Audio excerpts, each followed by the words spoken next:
যত নবী যেখানে ইন্তেকাল করেছেন তাদের পবিত্র দেহ মোবারক এখনো আগের মতো একেবারে যখন মৃত্যুবরণ করেছিলেন তখন লাশটা যেমন তাজা ছিল, এখনো প্রত্যেকে তার কবরে এরকম তাজা লাশ নিয়ে শুয়ে আছে।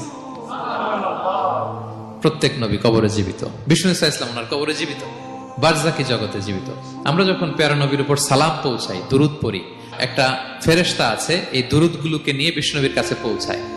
আপনার বাবার নাম আপনার নাম বলে ফেরেশতা বলে যে অমুকের ছেলে অমুক আপনাকে সালাম দিয়েছে, বিষ্ণুনবী কবর থেকে নিজে ওই সালামের উত্তর বলে।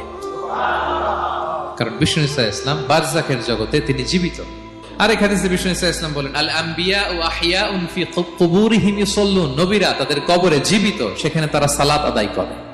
হায়াতুন নবী, বারজাকের জগতে তিনি জীবিত।